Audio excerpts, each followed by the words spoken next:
Bonsoir à tous, bienvenue dans votre émission de reportage. Heureuse d'être avec vous pour ce nouveau numéro de Midi Investigation. Ce soir, je vous propose de prendre la direction de la France pour parler d'un fléau qui sévit sur le marché du travail, la discrimination à l'embauche. Un problème dont le gouvernement français a décidé de s'emparer en lançant il y a quelques jours une grande campagne de testing avec de faux CV. En clair, pour mieux connaître et évaluer les pratiques discriminatoires, 2 CV d'un même profil seront envoyés. L'un de ces CV portera un patronyme à consonance arabe. Alors pourquoi une telle campagne? Car selon une étude du ministère français de l'économie et des finances, les jeunes dont le nom laisse supposer une origine étrangère rencontrent plus de difficultés que les autres pour accéder à un emploi, particulièrement les hommes supposés être de culture musulmane. Ils auraient 4 à 5 fois moins de chances de décrocher un entretien que ceux dont la culture est supposée être catholique. Ce soir, dans Midi Investigation, nous allons nous intéresser à ces pratiques discriminatoires et nous allons voir quelles sont les solutions proposées par la société civile, le gouvernement français et quelques entreprises pour combattre la discrimination sur le marché de l'emploi. Regardez, c'est un reportage MPTN Prod pour Midi Investigation. Il faut 20 CV à Mohamed contre 5 pour Michel pour avoir un entretien d'embauche.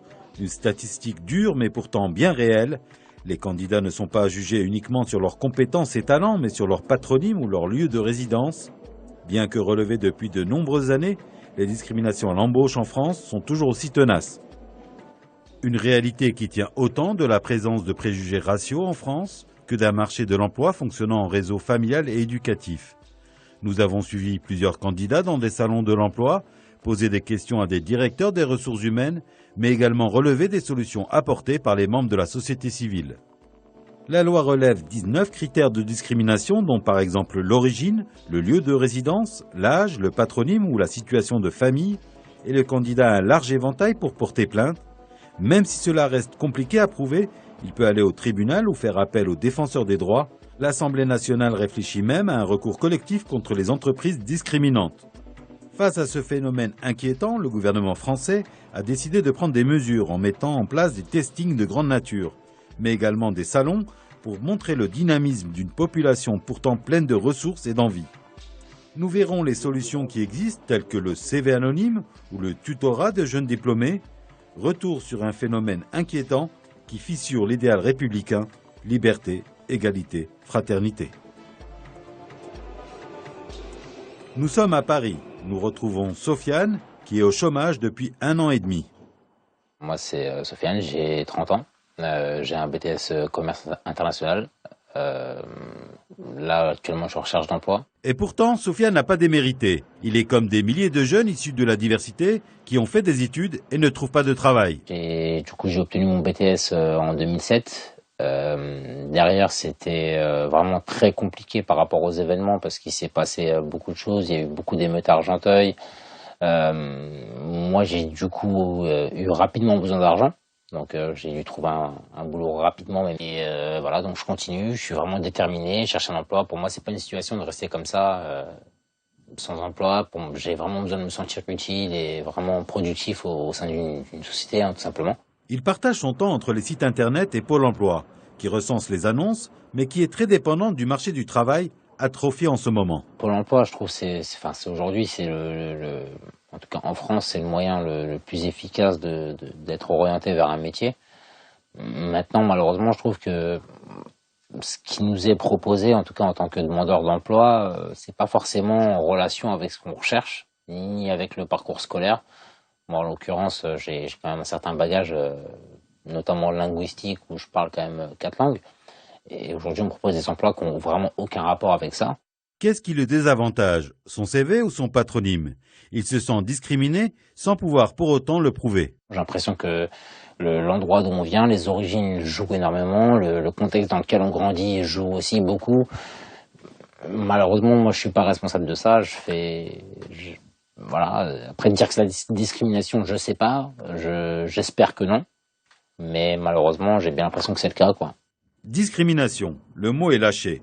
Un mot qu'on confond souvent avec racisme, mais qui revêt des aspects très différents. Direction la Sorbonne, où nous retrouvons le sociologue Jean-François Amadieu. Il est président de l'Observatoire des discriminations et l'auteur du livre DRH, le livre noir. Il nous explique à quelle étape s'opère la discrimination. On s'accorde à penser que c'est au stade du tri de CV que les phénomènes de discrimination seraient a priori les plus importants. Beaucoup de CV seront directement éliminés, donc c'est une opération qui se fait très vite aussi. Et donc là on va trouver des discriminations qui peut-être sont un peu plus importantes que par la suite. Pour des raisons purement, mécaniques, cognitives, c'est le haut d'un CV qui va avoir le plus d'impact sur la décision. Et donc ce qui saute aux yeux, c'est inévitablement, en haut d'un document, vous allez avoir les premières informations, ça va être le nom et le prénom de quelqu'un, ça va être sa photo, bien souvent présente, et c'est les informations qui sautent aux yeux. Et donc déjà, on a une partie des discriminations. Très très vite, vous avez, juste en dessous du nom, vous allez avoir un âge, une date de naissance, vous allez connaître le sexe de la personne, et vous allez avoir son adresse. Bon. Maintenant, avec les éléments que je viens de mentionner, vous avez l'essentiel des discriminations qui vont opérer à ce stade. Une notion qui regroupe des critères très divers. Qu'en est-il de celui qui concerne les origines? Est-ce juste une question de racisme? Vous avez dans des discriminations un cumul à la fois de plusieurs facteurs. C'est pour ça qu'il ne faut jamais trop les simplifier, parce qu'en réalité, une même personne, elle est discriminée sur plusieurs sujets. Une personne, c'est un homme, une femme, c'est un âge, c'est une taille, un poids, une couleur de peau, un nom, etc. Donc c'est beaucoup d'éléments. Et ces éléments, soit ils se cumulent au désavantage de quelqu'un, soit ils peuvent, au contraire, contrebalancer une autre information. Et il faut savoir que le facteur le plus important qui joue beaucoup dans la décision des RH qui recrutent, notamment dans toutes les petites entreprises, c'est le fait qu'on connaît le candidat qu'on va recruter. Donc les réseaux, si vous voulez, la famille en particulier, les amis, sont une solution ou une voie de recrutement extrêmement utilisée. On peut même considérer que c'est quasiment la moitié des recrutements qui se font de cette manière. Il n'y a pas qu'en France, parce qu'on trouve les mêmes statistiques dans d'autres pays européens ou aux États-Unis. Donc, si vous voulez, l'effet de la famille en particulier est très fort. Du coup, dans tous les recrutements où on recrute directement quelqu'un qu'on connaît, il est certain que dans ces cas-là, le recrutement est extrêmement sommaire. On ne compare pas les qualités de deux candidats et on recrute finalement celui qu'on avait choisi pour de bonnes ou de mauvaises raisons. L'embauche ne dépend donc pas exclusivement de son CV ou de ses études. D'autres paramètres rentrent en ligne de compte quand un DRH cherche un salarié. La religion, par exemple. C'est ce qu'a voulu vérifier l'économiste Marianne Valfort. Nous la retrouvons lors d'un débat avec le député Philippe Doucet à la Fondation Jean Jaurès. Elle a mené un grand testing en 2014 qu'elle nous explique. La discrimination en France n'est pas seulement un problème de minorité visible, mais aussi un problème de minorité religieuse. Et donc j'ai voulu savoir avec l'Institut Montaigne si, dans le cadre d'une recherche d'emploi, une personne pouvait être discriminée simplement parce qu'elle est perçue comme musulmane ou juive, et uniquement pour cette raison. Pour établir son testing, elle a pris un profil de Libanais, naturalisé français du nom d'Haddad, postulant à un poste de comptable et qui pouvait indifféremment s'appeler Michel ou Nathalie, Dov ou Esther, Mohamed ou Samira. Les résultats, effectivement, révèlent une forte discrimination à l'égard des juifs, mais surtout des musulmans. En fait, il suffit aux candidats catholiques d'envoyer 5 candidatures pour décrocher un entretien d'embauche, lorsque 6 candidatures sont nécessaires pour les juifs et 10 pour les musulmans. Et au sein des musulmans, les personnes qui sont les plus discriminées sont les hommes musulmans. Michel est convoqué par les recruteurs au bout de 5 candidatures, Mohamed au bout de 20 candidatures. Donc Mohamed est 4 fois plus discriminé que Michel, ce qui est une discrimination massive et qui est une discrimination qui est bien supérieure à celle que subissent les Afro-Américains par rapport à leurs homologues blancs sur le marché du travail américain. La discrimination que subit Mohamed en France est 6 fois supérieure à celle que les Afro-Américains subissent par rapport à leurs homologues blancs aux États-Unis. Pour parvenir à l'étude la plus proche de la réalité, elle a changé des éléments du CV, comme la laïcité supposée du candidat. On observe que le signal d'attachement à la laïcité bénéficie aux hommes musulmans ordinaires. Et ce sont les seuls candidats fictifs à bénéficier de ce signal. Ce qui laisse penser que l'homme musulman ordinaire est associé par le recruteur effectivement à l'extrémisme religieux, à un risque en tout cas de pratiques religieuses transgressives sur le lieu de travail. Afin de contrebalancer les stéréotypes négatifs associés aux personnes musulmanes, Marianne Valfort a aussi mis des CV d'exception avec des mentions. Et les résultats font froid dans le dos. En fait, le CV d'exception permet, en tout cas à Samira, la candidate musulmane, ainsi qu'à Esther, la candidate juive, de converger vers le taux de réponse de Nathalie. Le CV d'exception pour les femmes annule la discrimination dont elles sont victimes, ce qui laisse penser que Esther et Samira, lorsqu'elles sont ordinaires, sont associées à un risque par les recruteurs, peut-être le risque d'une grossesse imminente, peut-être le risque de port du voile pour Samira, qui s'annule lorsqu'elles affichent leur volonté de réussir professionnelle et de donner la priorité, au moins à court terme, à leur carrière. Chez les hommes, le signal d'exception n'annule pas la discrimination dont ils sont victimes. En fait, ce signal d'exception exacerbe cette discrimination. Et notamment, Mohamed ne gagne absolument rien à se montrer exceptionnel plutôt que ordinaire, si bien qu'il n'est jamais autant discriminé par rapport à Michel que lorsqu'il est d'exception. Dans ce cas, son taux de réponse est 5 fois inférieur à celui de Michel. Pour mieux cerner les différents acteurs de cette discrimination, nous sommes allés au salon Paris Métropole pour l'emploi des jeunes à La Villette à Paris. Nous y avons trouvé plusieurs candidats de toute origine, âge, sexe, et leur avons demandé de nous donner leur impression sur la discrimination. Leurs opinions nous serviront à mieux comprendre leurs attentes et leurs réactions face à un marché du travail dur et sans pitié. Un sentiment d'impuissance du candidat qui n'a pas beaucoup de moyens d'action. Le prénom arabe, par exemple, ou la ville où j'habite, il n'y a que des Arabes, ils ne prennent pas. J'ai même pas envie de comprendre ce terme-là. On peut s'appeler Rachid, Bernard, tout le monde peut trouver du travail. Et si moi j'ai réussi à m'en sortir, c'est que tout le monde peut s'en sortir aussi. Il suffit juste de s'intégrer à la société. Donc je ne pense pas discriminer par rapport à mon sexe ou là où je vis. Donc la discrimination, il y en a un pactole. C'est pas tout le monde qui a le courage d'aller face à un patron qui lui aurait dit non parce qu'il est trop âgé, ou parce qu'il est noir, ou parce qu'il sort de l'étranger, ou parce qu'il parle mal français. C'est possible que ça arrive, mais après on ne peut pas savoir en fait. Parce qu'ils m'ont juste envoyé un email comme quoi vous n'êtes pas pris. Si le candidat n'est pas adapté au marché du travail, n'est-il finalement pas normal que le DRH ne le choisisse pas? Mais est-ce juste un problème d'adaptation du candidat à la proposition d'emploi? Jean-François Amadieu a sa petite idée sur le sujet. À côté de discrimination qui s'explique par un calcul de l'employeur qui ne veut pas prendre une femme enceinte, une personne handicapée, qui cherche une personne de couleur blanche pour séduire les clients, etc. Donc vous avez des préjugés ou des stéréotypes, tout ça est assez inconscient. Ils sont très répandus en France comme dans les autres pays. Ils évolueront très très lentement, on peut essayer de les modifier, mais enfin ce sera un travail de longue haleine. Tout ce qu'on peut essayer de faire, c'est que le recruteur, par exemple, soit au courant, se connaisse lui-même, et puis soit conscient du fait qu'il peut avoir des préjugés, des stéréotypes. L'un des critères pour un poste élevé est lié aux études suivies par le candidat. Dans une société de la cooptation, un DRH aura tendance à privilégier l'école de son patron, plutôt que de chercher un profil intéressant. À partir du moment où les chances de réussir des jeunes dans le système éducatif ne sont pas équivalentes selon la localisation de leur établissement, en particulier, ou selon leur milieu social ou socio-économique, qui sont les deux variables principales. Effectivement, à partir du moment où il y a cette inégalité à la fois territoriale et de milieu socio-économique, la méritocratie fonctionne mal, ce qui est évidemment un problème, c'est sûr. C'est sûr. Un avis que partage Saïd Amouche, le directeur de Mosaïque RH. Il nous explique pourquoi il a créé cette organisation qui pousse les DRH à diversifier leur recrutement. Par exemple, en France, il faut savoir que pendant de nombreuses années, les entreprises classaient les écoles. Et donc, une université n'avait pas la même valeur que l'autre.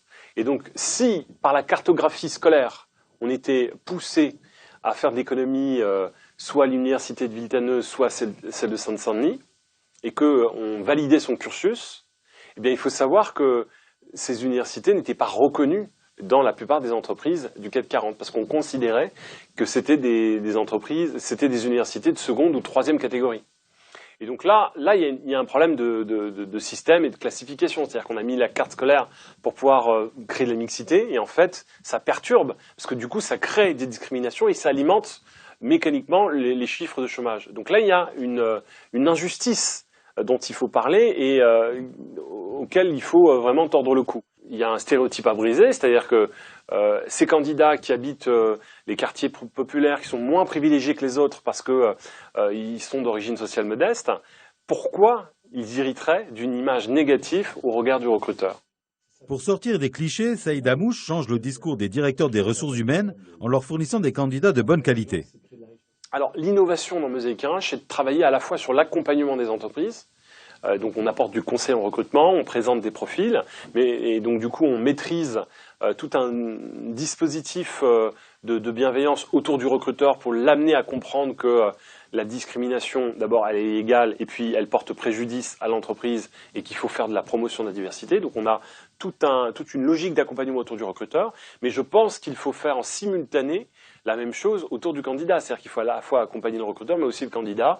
Et là, on a une palette de services qui sont à leur disposition, gratuits, du conseil, du coaching, de l'accompagnement, du training en anglais, pour pouvoir les aider pour ceux qui en ont besoin, parce que c'est pas obligatoire et tout le monde n'en a pas besoin. Il y a des jeunes qui sont parfaits, ils sont au top, ils ont juste besoin d'être connectés avec le monde économique. C'est de la médiation quelque part. On crée la rencontre, on force les gens à se parler. Et à partir du moment où ils se rencontrent, ils ont des choses intéressantes à se dire. Et les barrières tombent, qu'elles soient du côté du recruteur, mais aussi du candidat. Et il ne s'agit pas en fait de recruter pour faire du social. Il s'agit de recruter des talents au regard des compétences. Et à compétences égales, c'est le meilleur qui doit gagner. Et si le candidat ne sort pas d'une grande école ou n'a pas de super diplôme, est-il condamné d'avance? Ce n'est pas ce que pensent les nombreuses missions locales disséminées sur le territoire. Le but est de remettre sur le marché du travail des personnes sans emploi.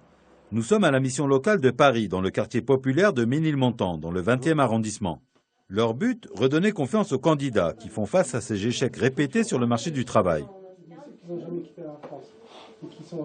Alors Isaac, vous avez fait votre lettre de motif? Ouais, mais je sais pas comment introduire, comment les solliciter, genre en parlant de leur entreprise. Je sais pas où mettre. Objet de pointe, candidature pour... Le poste de chargé de com. Exactement. Allez, c'est parti. En effet, les missions locales aident les jeunes à rédiger des CV, à passer des simulations d'entretien d'embauche. Une possibilité pour eux d'apprendre à affronter le marché du travail. Avec les conseillers de la mission locale, ils apprennent les tenants et les aboutissants de la recherche d'emploi. Si vous mettez 2010-2014, ça renvoie à l'employeur normalement que vous avez 4 ans d'expérience professionnelle. Ouais. Pas le cas? Encore. Ouais. D'accord. Donc il vaut mieux préciser. Vous mettez les mois. Les mois précis, donc Oui. j'enlève ça. Tout à fait. Vous mettez mois plus année. Le but d'aider les jeunes, c'est vraiment de travailler avec eux sur leur projet professionnel. Une fois qu'on commence à avoir une conversation avec eux, un premier entretien, deuxième entretien, là on commence à cerner un peu le jeune. On commence à travailler ensemble. Le but, c'est vraiment qu'ils viennent ici pour faire leur recherche d'emploi. C'est-à-dire qu'on les aide aussi, que ce soit dans leur CV, leur démotivation. Retour au salon pour l'emploi à la Villette. Nous retrouvons nos jeunes pour leur demander ce qu'ils pensent du marché de l'emploi et de la démarche à adopter en cas de discrimination. Ça fera mal au cœur de savoir que parce qu'on est arabe, on n'est pas pris, mais bon. Si l'employeur fait de la discrimination, c'est qu'il n'y a aucun intérêt à rester dans la boîte. Il rend justice? Non, c'est pas. Je m'en fiche moi de ça. Ça sert à rien de perdre mon temps avec quelqu'un qui a rien compris. Il a rien compris de la vie, c'est ça. Si j'arrive à identifier, oui. Franchement, non, je pense pas. Franchement, si on me dit clairement, c'est parce que t'es un arabe qu'on ne te prend pas, moi je porte plainte, c'est sûr. Non, je porterai pas plainte. À une très grande majorité, les jeunes ne veulent pas aller plus loin. Difficulté à établir la discrimination, manque de preuves, peur de se voir catalogué ensuite par ses futurs employeurs.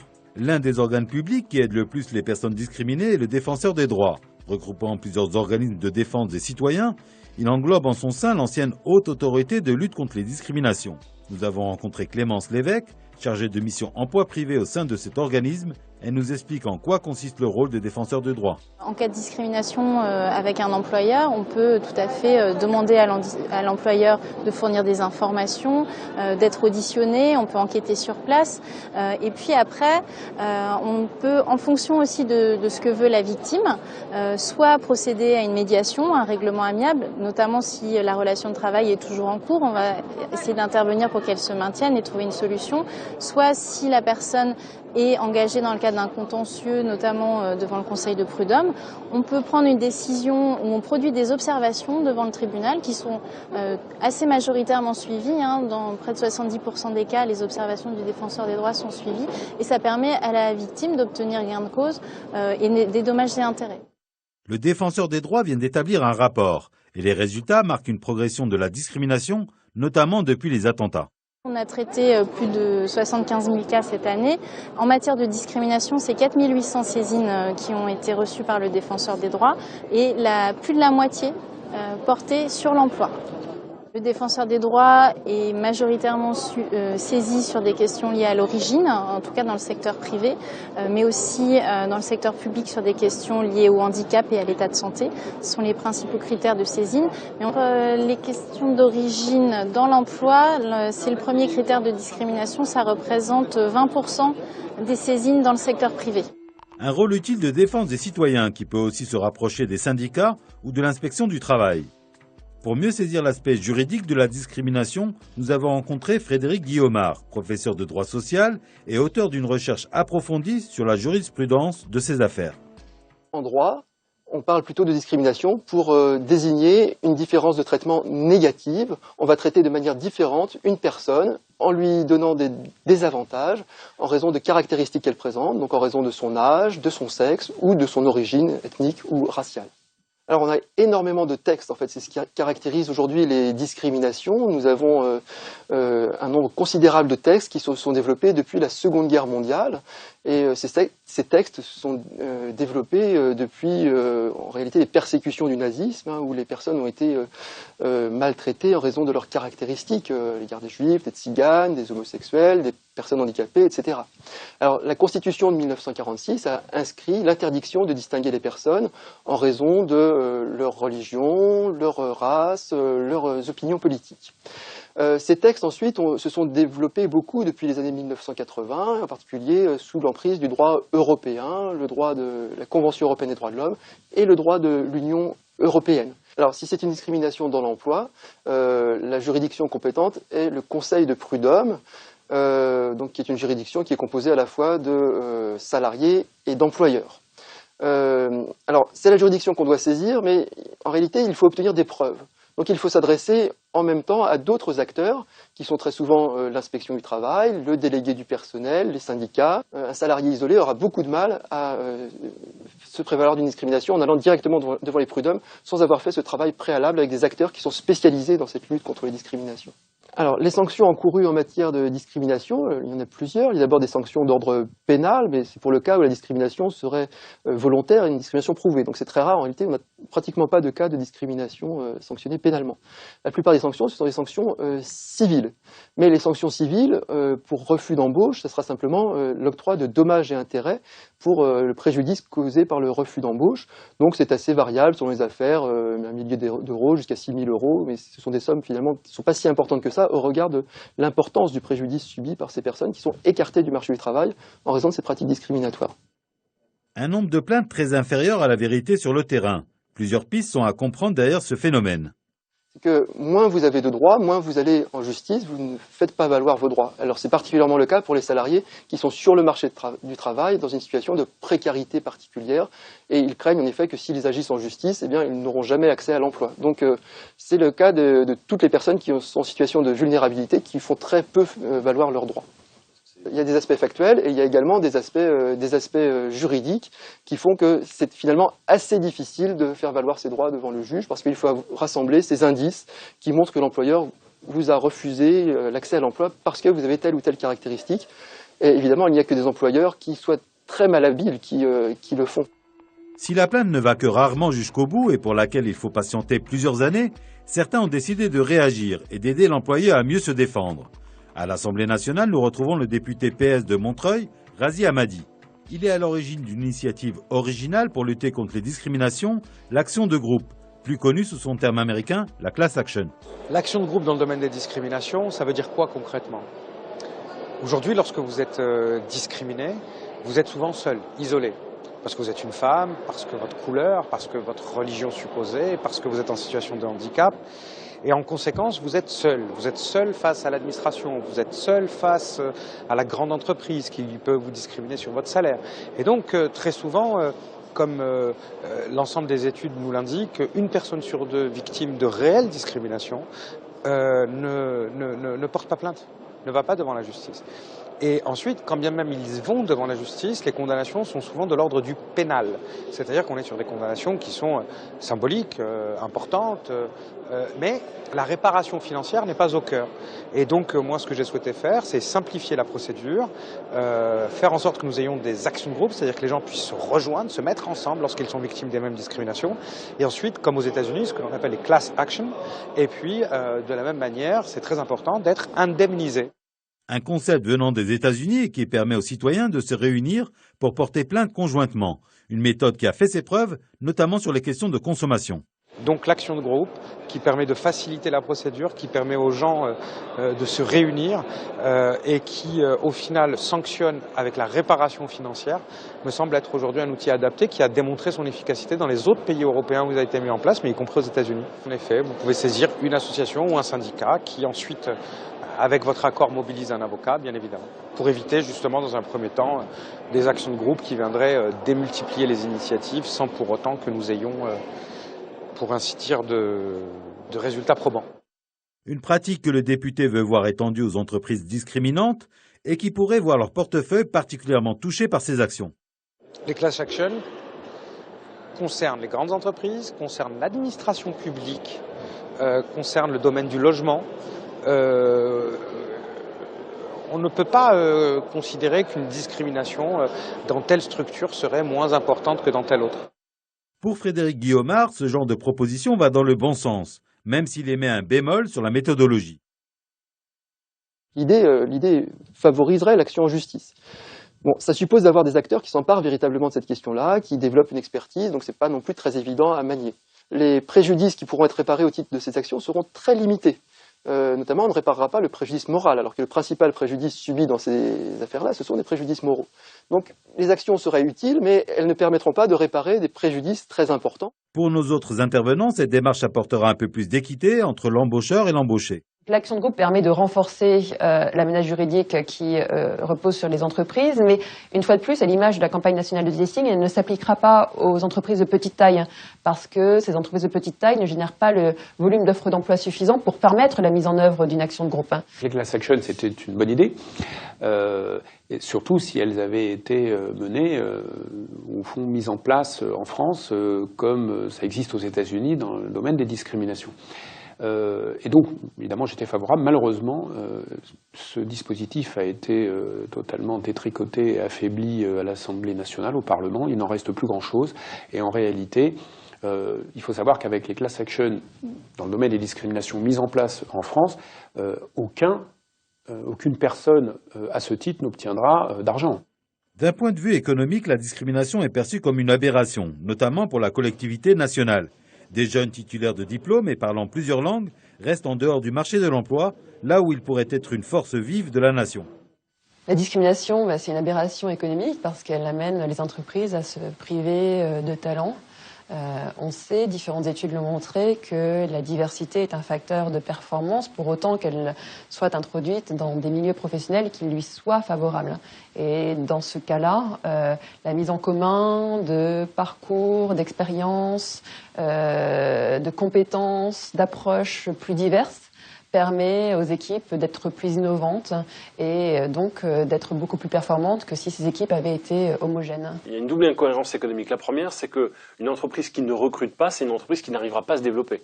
Une entreprise qui recrute mal ou qui ne recrute pas des gens compétents, c'est une entreprise qui n'arrivera pas à délivrer suffisamment bien son produit ou avec un niveau de qualité suffisant pour percer sur son marché. C'est important de bien recruter pour le business et pour l'économie française. Et puis, ça ne sert à rien donner accès en fait à l'enseignement supérieur et un enseignement gratuit à des candidats si c'est 2 ans de chômage derrière après avoir obtenu son diplôme. Donc là, il y a un retour sur investissement, l'État paye des études et on ne travaille pas. Et les entreprises ont compris qu'elles ne pourraient faire l'autruche plus longtemps sur cette question essentielle. Certains ont pris le phénomène à bras-le-corps, avec notamment des actions positives comme la charte de la diversité ou le label diversité. Passeport Avenir est une émanation de cette volonté de rapprocher le monde de l'entreprise et les jeunes talents de banlieue. Benjamin Blavier, son délégué général, nous explique pourquoi avoir monté une telle structure. Pendant une quinzaine d'années, je m'interrogeais sur le fait que plus on grimpait les échelons, moins il y avait de variété. C'est-à-dire qu'on avait souvent affaire, tout en haut de la chaîne hiérarchique, à des hommes blancs d'entre-deux âges, ayant un peu tous la même variété de diplômes, ayant un peu tous la même origine socio-culturelle. Et donc je me disais, comment est-ce qu'on fait pour introduire de la diversité à tous les échelons de la hiérarchie ? Et le mur auquel on s'est assez vite heurté a été celui du diplôme. Le parti pris de Passeport Avenir, c'est vraiment celui-là. C'est-à-dire que ce qu'on s'est dit, nous, c'est si on veut réussir notre coup, si on veut avoir de la diversité à tous les étages de l'organisation, il faut travailler avec l'école. Et le constat, c'est que quand on regarde la sortie des écoles Bac+5 dans lesquelles on va recruter des futurs dirigeants d'entreprise, il n'y a pas beaucoup de diversité, il y a beaucoup de reproduction sociale. Au lieu de rester avec 2 mondes qui s'ignorent à quelques kilomètres de distance entre la Défense et la banlieue parisienne, par exemple, on va faire en sorte que ces gens se parlent. Voilà. Donc on crée les conditions pour que des jeunes de milieux populaires étudiants puissent rencontrer des cadres en entreprise et puissent échanger ensemble et que le cadre puisse apporter un regard bienveillant sur le jeune pour l'aider à construire son parcours. Cette association reconnue d'intérêt général a mis en place un système original pour accompagner les meilleurs éléments choisis dans les lycées de banlieue, le tutorat. Sur les résultats, en termes de volume, aujourd'hui, on est à peu près 4500 jeunes suivis cette année sur tout le territoire, dans 220 établissements. Je peux vous donner quelques chiffres. On a 75% des jeunes qu'on suit en post-bac qui sont issus de filières technologiques ou professionnelles. Il y en a même quelques décrocheurs qui ont repris les études. Donc voilà, donc pour vous dire qu'on n'est pas que sur la voie royale de la filière générale, mais il y en a quelques-uns quand même. Sur ceux que l'on suit à partir du bac, on est à 90% d'accès aux grandes écoles. Donc voilà, on est quand même sur des chiffres importants, et ce sont les mêmes depuis 10 ans.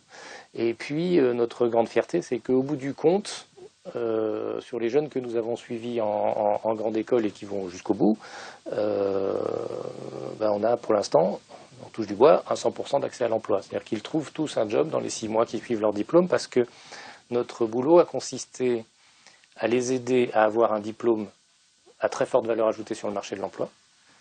Le risque de discrimination existe encore, mais il est minimisé, puisque le recruteur, il a tellement besoin des compétences de l'ingénieur qui va être en face de lui, par exemple, qu'il va être moins regardant sur l'origine sociale ou la couleur de peau ou le prénom. Une organisation qui a la vertu de marcher, et ce depuis plusieurs années. À la Plaine-Saint-Denis, au sein de ces départements souvent honnis par les médias, le 9-3, on retrouve au siège de SFR Yassine Bouabdallah, ingénieur de support Collect Data. Il revient pour nous sur son parcours scolaire et sa rencontre avec son tuteur. Au début, je suis un peu sceptique parce que je me dis l'école d'ingénieur, la classe préparatoire, c'est pas pour moi. Moi, je suis bien dans ma banlieue, faire du foot le soir, etc. Et nos professeurs, en fait, croyaient vachement en nous. Ils nous ont dit t'es capable de réussir, t'es capable d'y aller, inscris-toi. Moi, je voulais pas trop. Il a insisté. Enfin, faut voir le professeur. Il fait 1m90, 120 kg comme ça, ancien champion de kickboxing. On se dit bon, 1 an dans notre vie, on est jeune, on va essayer. Je me suis inscrit. J'ai fait mon dossier, j'ai été accepté. Moi qui ne côtoyais, on va dire, que des ambulanciers, des livreurs de pizza et dans le meilleur des cas, des gens qui travaillent au marché au plus de Clignancourt. Et là, j'avais une personne qui était diplômée des écoles d'art et métiers de Paris, il s'appelait Philippe Billion, ingénieur télécom chez SFR également. Il y avait surtout ce côté soutien moral où les moments où on se sent pas bien et on se dit, voilà, c'est pas fait pour moi, finalement j'avais raison. Et non, il est là, il redonne un coup de pouce, il nous motive pour réussir. Et c'est ce qu'il a fait. Il a fait ça pendant 4 ans. Il l'a très bien fait puisque j'ai pu avoir tout simplement mon diplôme d'ingénieur. J'ai toujours aimé accompagner les plus jeunes, leur parler, les aider à réussir et qu'ils ne restent pas, si tu veux, dans cette idée renfermée que l'école c'est pas fait pour nous. Tu as toujours cette sensation de te rendre utile et de faire quelque chose qui peut pas se monnayer, mais qui au plus profond de moi-même, dans mon cœur, finalement on est content de ce qu'on fait et on se sent utile à la société aujourd'hui. Si tu veux. Ce qui est important aussi, c'est d'enlever cette autocensure, de se dire finalement on n'y arrivera pas, quoi. On est nul, on n'est pas bon, parce que soit on ne croit pas en nous, soit parce que nos professeurs nous rabâchent sans cesse qu'on est des incapables et que de toute façon, à part plombier et dans le meilleur des cas électricien, on ne fera pas grand-chose si tu veux. Et enlever cette autocensure et se dire que voilà, je suis capable d'y arriver, je suis comme tout le monde, j'ai un cerveau, j'ai 2 bras, j'ai 2 jambes, pourquoi pas moi? Et l'ancien tutoré, devenu tuteur, intervient auprès de Wes Dance, un élève français d'origine haïtienne, issu du même lycée que lui. On le retrouve à Télécom Sud Paris. Du coup, maintenant que tu as passé ton premier semestre, comment ça va se passer la suite là, jusqu'à la fin de l'année pour toi? Là, c'est second semestre, et puis encore du partiel comme au premier semestre. Mais à la fin du cursus, du coup, il y aura un petit stage D'accord. De fin de première année. Ça marche. Et le BDE, je sais que c'est un truc important. Tu t'es investi dedans un peu quand même? Oui, la campagne elle est finie. Maintenant, notre liste a gagné. Je suis maintenant vice-président du BDE d'école. Donc, futur Obama de Télécom Sud Paris. Il a su donner confiance en moi. Il a su me booster et me dire ne t'inquiète pas, tu vas y arriver. Si tu t'en donnes vraiment les moyens, il n'y a aucun souci. Et puis, à force, ça a vraiment payé. Et puis, j'ai eu mon école d'ingénieur. Garde un rythme de travail régulier, constant, même si ça peut prendre du temps ou faire certains sacrifices. Mais finalement, tu vois, tu l'as pas regretté en ATS quand tu es rentré à Télécom Sud Paris. Tu le regretteras pas quand tu auras passé tes 3 années, tu auras ton diplôme d'ingénieur, parce que ce qui se suit après, c'est simplement magnifique et ça sera bête de le rater pour des trucs à côté. Investis-toi toujours à côté, garde ta passion pour le chant, ça te fait ton équilibre, c'est quelque chose d'important. Mais reste focalisé sur ton objectif de réussir ta première année, de travailler régulièrement, de manière constante, et après, normalement, tout devrait bien se passer.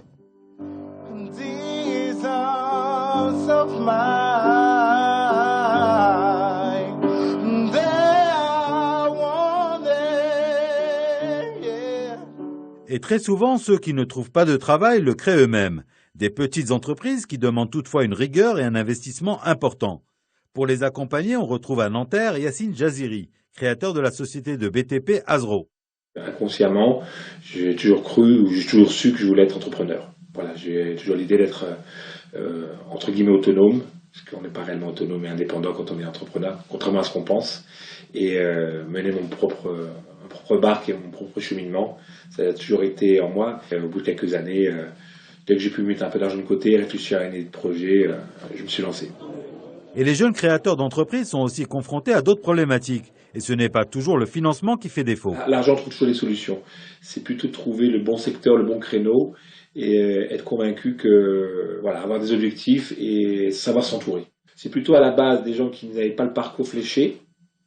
Et c'est lié aussi à, dans ces territoires où on a des gros taux de chômage qui montent jusqu'à 40-50%, une des solutions, lorsqu'on est soit discriminé ou vraiment il n'y a pas d'embauche autour de soi et que ça coince, c'est naturellement les gens se tournent vers la création d'entreprises. Et nous, on est plutôt dans l'aide au développement des entreprises, pas tellement à la création. Il y a beaucoup d'outils qui existent en France. C'est plutôt ce qui manque, c'est après N+1, N+2, N+3, où tu veux monter en puissance. Yassine Jaziri a créé la nouvelle PME, une fédération qui entend aider ces jeunes de la diversité en les encourageant avec des contacts notamment avec des patrons du CAC 40. C'est une fédération de clubs d'entrepreneurs, principalement basée en Ile-de-France, mais on a aussi le réseau Outre-mer Network. Et l'idée, c'est de mettre en place du réseau, développer du réseau et aussi faire un peu de lobbying, assumer auprès des politiques, auprès des cercles économiques. Souvent, lorsqu'on crée sa boîte, une des difficultés en dehors des capitaux, c'est l'absence de réseau. Le MLPE permet avec ces 3000 entrepreneurs d'avoir un véritable réseau. On peut faire connaissance, checker du business et en même temps réfléchir un peu et partager des expériences. On permet de rencontrer un capitaine d'industrie, qui est Ribou, Xavier Fontanet, Desilor, Ribou, Danone, qui se met à leur niveau et qui leur explique comment réfléchir à être d'abord numéro 1 dans sa rue, numéro 1 après dans son quartier, et ensuite numéro 1 dans sa ville, et après dans son département, dans sa région pour développer. Parce que lui, il a été numéro 1 mondial partout. Et il leur donne des petits et des grands savoirs sur l'approche de l'entreprise. Le gouvernement n'est pas en reste et c'est le ministre de l'économie, Emmanuel Macron, qui a ouvert son carnet d'adresses. Il a ainsi organisé un salon fier de nos jeunes talents au sein même de son ministère à Bercy. L'objectif de cet événement, ça a été d'abord de sélectionner 1000 jeunes diplômés des quartiers qui ont du mal à trouver un stage, un apprentissage, un premier emploi et de mobiliser en face 500 entreprises et de leur demander de les rencontrer, de leur donner des opportunités. Une volonté affichée de mettre en œuvre une vraie rencontre entre 1000 jeunes de banlieue et 500 entreprises françaises. Nous retrouvons plusieurs candidats qui nous expliquent leurs problématiques. Je suis venu ici pour chercher un stage ou une alternance. William cherche un emploi dans l'aéronautique. Il est un peu déçu des offres qui lui ont été proposées. Avant, je mettais ma photo sur mon CV. Et j'ai vu que quand je la mettais, en fait, j'avais souvent aucune réponse. J'ai l'impression que mon CV, j'étais directement dans la poubelle, quoi. Mais c'est pour ça que maintenant, je préfère faire un CV sans mettre de photo pour augmenter mes chances. Et la présence de notre caméra permettra à William de laisser un CV au stand d'Airbus. Pour une autre candidate, Fatima Zora, c'est l'occasion d'établir un premier contact. Je pense pas vraiment qu'il y a une discrimination. Les entreprises se basent plutôt sur le parcours professionnel, sur l'expérience professionnelle. Et ils valorisent le profil qui est plus expérimenté qu'un autre profil non expérimenté. Toujours au salon, Mohamed Moumni, un étudiant en école de commerce, est venu approcher des sociétés pour obtenir des stages ou un futur emploi. S'appeler Mohamed, c'est pas facile. Et de dire que je viens du 93, c'est encore plus difficile. Donc je pense que là, il y a vraiment deux éléments qui jouent en notre défaveur. Mais rien n'est perdu. Rien n'est perdu, je suis confiant et avec l'espoir, on peut y arriver. Les grandes entreprises sont présentes, de l'immobilier à la banque, en passant par les médias ou l'assurance. Nous avons interrogé plusieurs responsables des ressources humaines sur leur position concernant la discrimination et la politique qu'ils pratiquent. Chez IKEA, il y a des méthodes de recrutement qui sont un peu atypiques, puisqu'on recrute sans CV, ce qui permet justement de passer tout ce filtre du premier regard qu'on peut avoir sur un CV, et surtout de mettre tout le monde dans les mêmes conditions pour venir travailler chez IKEA. En fait, on va juger le savoir-faire et non pas le savoir-être. Pour nous, ça fait à peu près 10 ou 15 ans qu'on a mis cette méthode en place et qu'elle nous satisfait, qu'elle répond tout à fait à nos besoins et que vous pouvez aller dans nos magasins. La population qui travaille dans nos magasins reflète bien entendu l'ensemble de la citoyenneté. On est une entreprise qui se transforme, dans un secteur qui se transforme aussi. Souvent, les gens ont l'image que l'assurance, c'est poussiéreux, c'est vieux, etc. C'est pas le cas. Nous, on recrute plus de 300 jeunes là sur une période de 2 ans, avec une volonté d'intégrer des jeunes dynamiques, des jeunes curieux, des jeunes formés aux technologies. Il y a 20 ans, pour trouver un stage, il fallait avoir papa qui, etc. Aujourd'hui, quand on est débrouillard, peu importe son milieu d'origine, peu importe sa nationalité, etc., je pense qu'avec les réseaux sociaux, il y a des belles choses à faire et que ça ouvre des portes, oui. Nous retrouvons quelques jours après ce salon Mohamed devant un lycée à la Courneuve, non loin d'une cité réputée difficile. C'est pas mon premier boulot étudiant, j'ai déjà pas mal travaillé. Ouais. Avant ça, je travaillais à l'aéroport, à Roissy, j'étais agent d'accueil. Ça me permet de développer des compétences qu'au début je pensais pas développer. Ça me permet d'apprendre des choses.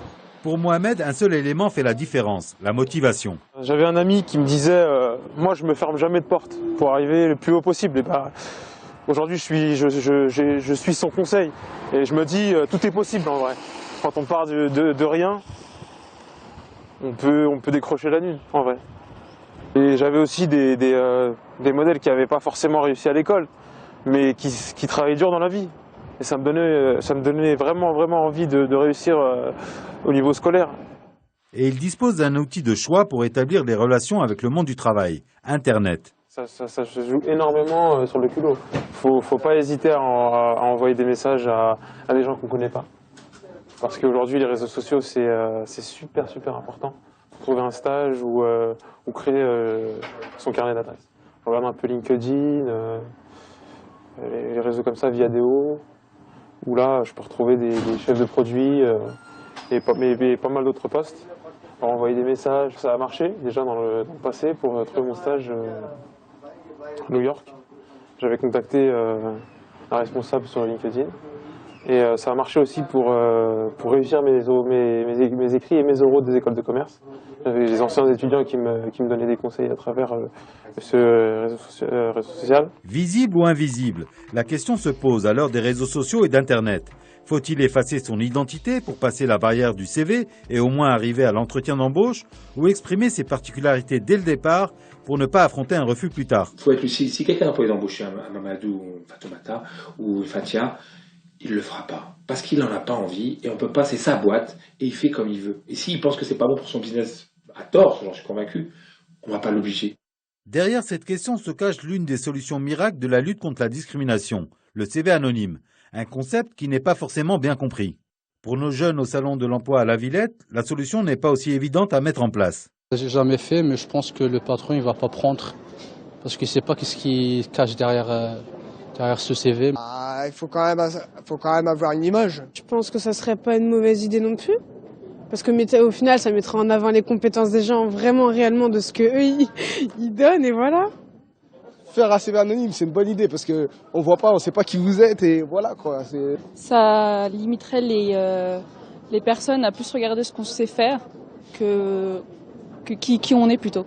Pour les spécialistes de la question, le CV anonyme est trop compliqué. Je dois avouer que je fais partie des gens qui sont assez sceptiques, dans le sens où nous, voilà, on a des règles dans l'entreprise qui sont clairement de favoriser, et les managers sont tous formés, la diversité. Donc je ne vois pas en quoi un CV anonyme dans un environnement comme le nôtre changerait grand-chose. En fait, à notre époque aussi, il y a tout un courant qui fait qu'on veut se rendre visible aussi avec l'explosion des réseaux sociaux. On sait qu'il y a aussi beaucoup de recrutements qui se font par cette voie-là et c'est complètement antinomique avec le CV anonyme. Le CV anonyme obligatoire, c'était une loi qui avait été votée, mais qui n'a jamais été mise en application à cause de la pression mise en place par les organisations patronales pour ne pas compliquer leur recrutement. Je pense que le CV anonyme n'est pas du tout une solution. Pourquoi? Pour les entreprises qui discriminent, ce CV anonyme ne fait que repousser à l'entretien d'embauche une discrimination qui aurait sinon eu lieu au moment du tri des CV. Donc ça ne fait que repousser le moment où la discrimination se déroule. Nous, on a toujours eu une démarche qui était de vouloir présenter les candidats et les montrer plutôt que de les cacher. Voilà, donc idéologiquement, nous, on est plutôt construit comme ça. On veut travailler en transparence avec le recruteur, on veut montrer la différence pour que chacun soit à l'aise, à la fois que le candidat assume sa différence et qu'il ait le sentiment en fait que c'est pas un sentiment de fragilité, mais c'est justement une force, des atouts. Parler plusieurs langues, c'est un atout. Et puis montrer aux recruteurs que la France, de toute façon, elle est multiculturelle. Et donc, il ne faut pas avoir peur des uns des autres, il ne faut pas être dans sa zone de confort. Il faut s'ouvrir pour pouvoir se rendre compte que finalement, l'interlocuteur, il a autant de choses à vous apporter ou à vous donner que vous-même. Donc, c'est ça le truc. Un avis que ne partage pas Jean-François Amadieu, pour qui le public plébiscite ce type de recrutement. On s'est dit qu'au lieu de rendre obligatoire le CV anonyme à partir de 50 salariés, peut-être qu'on pouvait le faire à partir de 500, à partir de 5000 salariés. On peut commencer par les grandes tailles d'entreprises. Souvent, on fait ça. En France, on commence par les grandes entreprises, par exemple les plus de 5000. Et toutes les grandes entreprises peuvent parfaitement anonymer leur recrutement sur leur site internet de recrutement. C'est très facile d'anonymer, de ne pas faire apparaître un nom et un prénom, ce qui résout les problèmes de discrimination au stade des tri de CV. Alors que le CV anonyme est partagé par beaucoup de monde, mais simplement pas mis en œuvre pour une raison très simple, c'est que la raison principale, c'est qu'un certain nombre de DRH et le patronat français ne souhaitent pas qu'on mette en place cette solution. Beaucoup trouvent plus confortable une situation dans laquelle vous pouvez, dans certains cas, discriminer, et dans d'autres, expliquer que vous faites de la diversité, vous êtes très soucieux de la diversité, ce qui ne veut pas dire grand-chose, et puis vous tripatouillez et vous faites un peu de communication sur le sujet, et en réalité, vous continuez à discriminer tranquillement par ailleurs. Dans le monde entier, c'est vrai aux États-Unis, c'est vrai un peu partout, les opinions publiques évoluent vers le CV anonyme à tel point que, par exemple, une émission qui est très connue, je pense que tout le monde connaît cette émission de télévision The Voice. Bon, c'est un programme mondial. Et en fait, des millions de gens regardent cette émission et constatent que c'est intéressant qu'un chanteur chante sans que le jury le voie, parce qu'on juge simplement de sa voix, et c'est quelque chose d'intéressant. Et il se trouve que c'est ce que font les orchestres symphoniques dans le monde entier depuis les années 70. Et des études ont montré que c'est grâce à ça qu'il y avait plus de femmes dans les orchestres. Donc si vous voulez, on peut rire en disant « oui, les gens vont jouer d'un instrument derrière un rideau » et trouver que c'est ridicule. Mais c'est pas ridicule. C'est au contraire. Parce que souvent dans le recrutement, on dit « mais comment vous imaginez qu'on ne va pas mettre les gens derrière un rideau ?» Ça dépend. Mettre derrière un rideau, ce qu'on veut dire, c'est que quelqu'un il a une compétence qu'il exerce à un moment donné, vous n'avez pas besoin de voir sa tête. Ni même de savoir, vous voyez, ni son origine, s'il est noir, s'il est blanc, et bien sûr pas davantage sa religion ou autre chose. C'est pas le sujet. Des pays, notamment anglo-saxons, le pratiquent déjà. Une manière plus pragmatique de gommer les différences et d'aborder les relations en entreprise. La France est consciente de sa diversité et ne pourra faire l'impasse de ces populations d'origine immigrée qui peuvent lui ouvrir de nouveaux marchés. Les études économiques ont bien montré qu'il y avait un avantage clair à recruter des personnes d'origine étrangère, puisque ça permettait d'ouvrir des marchés à l'international en raison des réseaux dont ces personnes disposent dans leur pays d'origine. Pas sûr qu'il faille se situer sur le terrain de la performance, c'est-à-dire que ça c'est bien et il faut recruter ces jeunes parce qu'ils sont bons, c'est pas de la bienveillance qu'il faut faire, hein.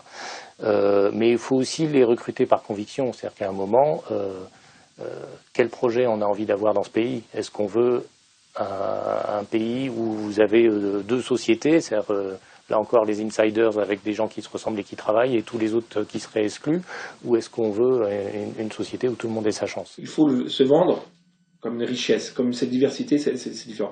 Et la société va intégrer ça. Peut-être que ça a plus de mal parce qu'il y a des différences culturelles plus importantes que les Italiens ou les Portugais par le passé, mais ça va se faire. On peut même avoir des convictions entre guillemets racistes. Si la personne elle est meilleure au niveau de la prestation, meilleure du service, meilleure au niveau du prix, et que le produit, vos clients le réclament, eh ben, vous mettez vos a priori de côté, soit vous mettez un mouchoir dessus, vous prenez la bonne boîte. Et ben, c'est comme ça qu'on va gagner les parts de marché, c'est comme ça qu'on va gagner le brassage et le mélange. À Expertise France, l'agence française d'expertise internationale, ce sont les méthodes françaises qui sont reconnues pour remettre les services publics ou les secteurs en ordre de marche à travers le monde. Globalement, projeter à l'international de l'expertise française, c'est diffuser une vision française du monde, des normes françaises, des pratiques françaises, c'est créer un écosystème favorable aux intérêts politiques et économiques français. C'est un intérêt mutuel à la fois des pays partenaires, de bénéficier d'un transfert d'expertise, et l'intérêt de la France que de diffuser ces pratiques. Nous recrutons nos experts en fonction de leurs compétences. Nous avons un ensemble de partenaires dans le domaine de la formation professionnelle, par exemple. Nous travaillons avec Pôle emploi, avec l'AFPA, avec l'ensemble des filières professionnelles. Et la diversité des compétences et des origines se retrouve dans notre pôle d'experts. On a un vivier d'experts d'environ 10 000 experts dans lequel on puise pour mettre en place des projets. Une prise de conscience importante pour favoriser à terme l'intégration de la population française d'origine étrangère et surtout de valoriser les atouts français d'avoir 80% de bacheliers chaque année et un système d'éducation supérieure quasi gratuit.